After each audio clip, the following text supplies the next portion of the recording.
जरा अपनी आंखें बंद करो और इमेजिन करो एक ज़िंदगी जिसमें अगर उसकी माँ गिरफ्तार हो जाती तो वो जेल के अंदर पैदा होती।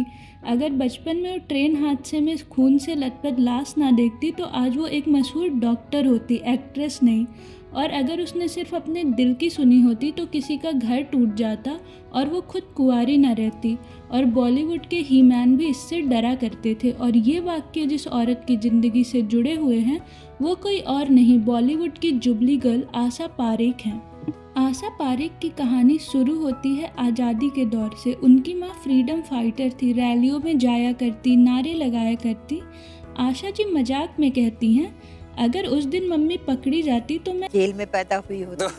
बचपन में ही इनकी माँ ने तय कर लिया था ये लड़की सिर्फ किताब नहीं, डांस से भी दुनिया जीतेगी। क्लासिकल डांस की ट्रेनिंग, स्टेज शो, परफॉर्मेंस, ये सब आशा जी छोटी उम्र से ही करने लगी थी। और एक दिन एक स्टेज शो के दौरान महान डायरेक्टर विमल रॉय की नज़र इन पे पड़ी और शो ख़त्म होते ही उन्होंने आशा जी से पूछा, क्या मेरी फिल्म में काम करोगी?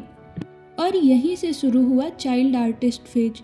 माँ, बाप, बेटी, अयोध्या जैसी फिल्मों से आशा को बड़े पर्दे पे पहचान मिलने लगी।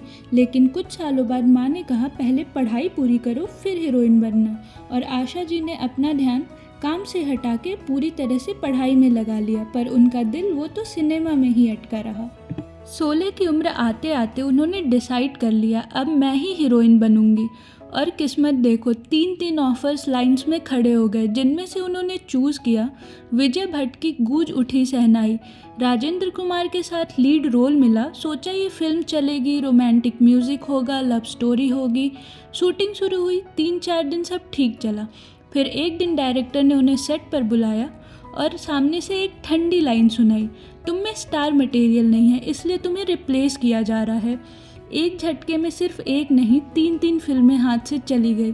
इंडस्ट्री में बात फैल गई, ये लड़की लीड रोल के लायक नहीं है। लेकिन यहाँ आशा की खासियत थी, ये लड़की टूटी नहीं, बस और जिद्दी हो गई।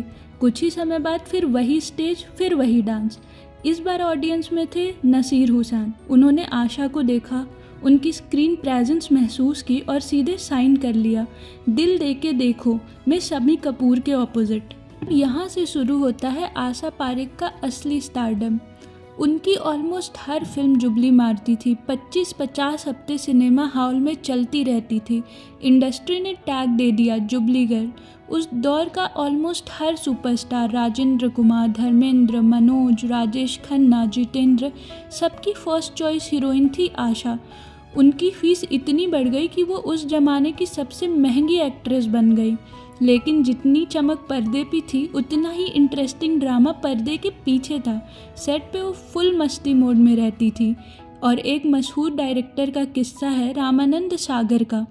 उनकी फिल्म घूंघट में एक इमोशनल सीन था। स्क्रिप्ट में आशा जी को ज़ोर ज़ोर से रोना था।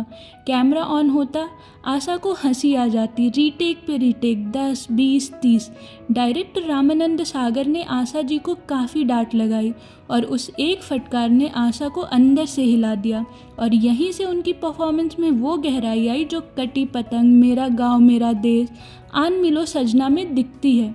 अब आते हैं उनकी लव स्टोरी पे, जो उतनी ही फिल्मी है लेकिन बिना हैप्पी एंडिंग की। नसीर हुसैन के साथ काम करते करते रिस्पेक्ट स्लोली एक और चीज़ में बदल गया, उनके प्रति प्यार में। आशा ने अपनी ऑटोबायोग्राफी में खुद लिखा है, मेरी ज़िंदगी में अगर किसी को सच में दिल से चाहा तो वो नसीर थे। प्रॉब्लम, वो ऑलरेडी मैरिड थे, 2 बच्चों के पिता थे।